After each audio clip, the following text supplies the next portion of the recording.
that not everybody in this country is happy. Indeed, a lot of young people have been wound up by scare stories and are actually very angry and very scared about their future. It's an irony, really, that it's the youth of the country that appear to be worried. Right across the whole of the European Union, it is the under-30s that are protesting in the streets against undemocratic centralised control and indeed against the euro and virtually everything that emanates from Brussels.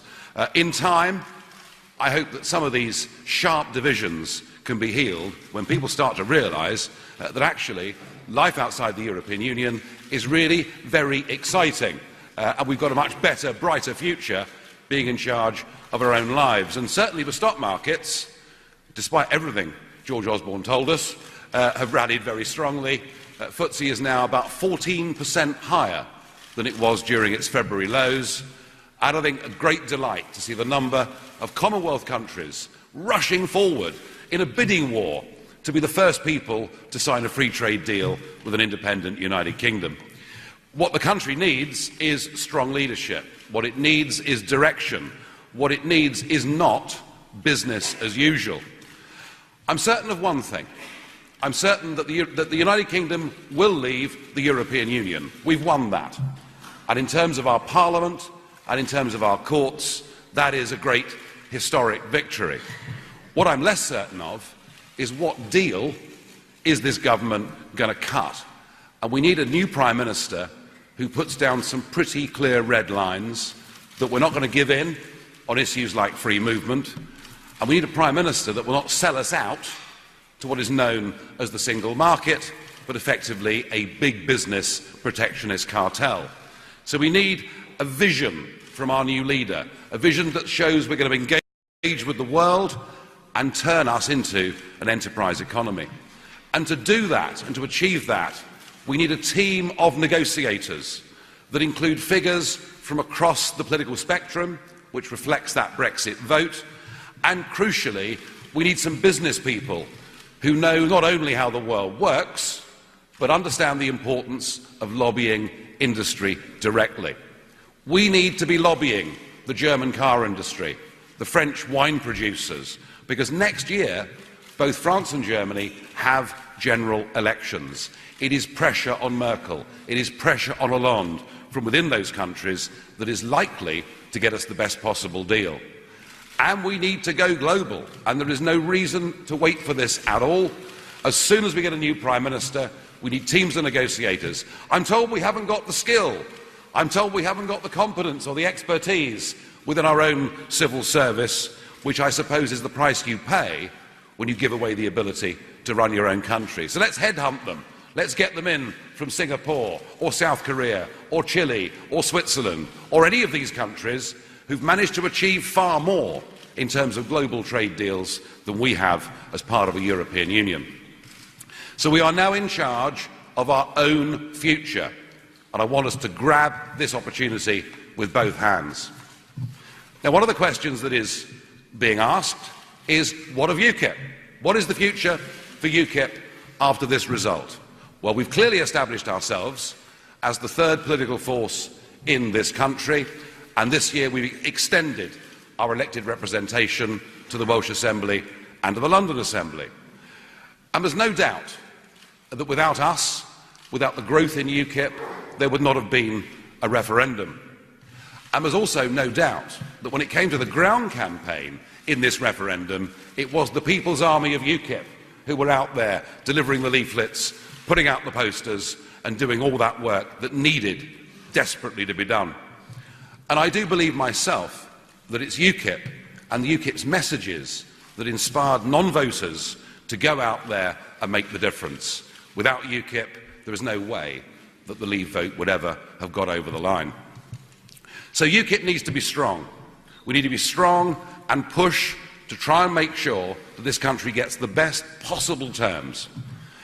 And in electoral terms, well, the party now has built up a very loyal following of people who want to go out and vote UKIP at every given opportunity.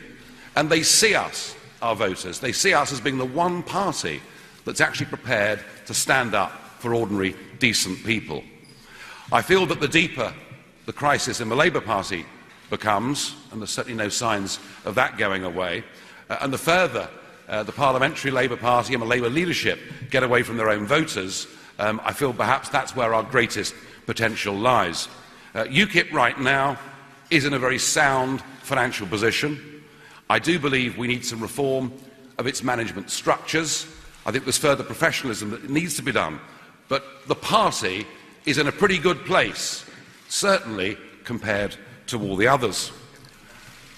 And if we do not get a satisfactory Brexit deal, that allied to the woes of the Labour Party and that groundswell of support that is there amongst UKIP loyalists, if we don't get a good Brexit deal, then in 2020, watch this space. And the other subject of speculation has been, what am I going to do? Well, all I can say on this long journey is a huge thanks to everybody that's helped me, many of whom are in this room today. And it has been a very long journey. Not at every stage of the way an easy one, although most of it, I have to say, has been tremendous fun. But when I think back to when I first stood for UKIP, well, in fact, when I first stood for anybody, in the Eastleigh by-election, which took place in 1994, and I managed to scrape past screaming Lord Such by a massive 164 votes. And to have gone from that to being part of a national campaign that attracted 17.5 million votes for Brexit says to me that, tough though it's been at times, it has certainly all been worth it. I came into politics from business because I believed that this nation should be self-governing. I have never been, and I've never wanted to be, a career politician. My aim in being in politics was to get Britain out of the European Union. That is what we voted for in that referendum 2 weeks ago, and that is why I now feel that I've done my bit, that I couldn't possibly achieve more than we managed to get in that referendum, and so I feel it's right that I should now stand aside as leader of UKIP. I will continue to support the party, I will support the new leader, I will watch the renegotiation process in Brussels like a hawk, and perhaps comment in the European Parliament from time to time. I'm also very keen to help the independence movements that are springing up in other parts of the European Union, because I'm certain of one thing: you haven't seen the last country that wants to leave the EU. It has been a huge chunk of my life doing this, and it's not easy, perhaps when you feel a degree of ownership of something, to let it go. But it does come, as I say, at a cost, has come at a cost to me and perhaps to those around me. During the referendum campaign, I said, I want my country back. And what I'm saying today is I want my life back. And it begins right now. Thank you.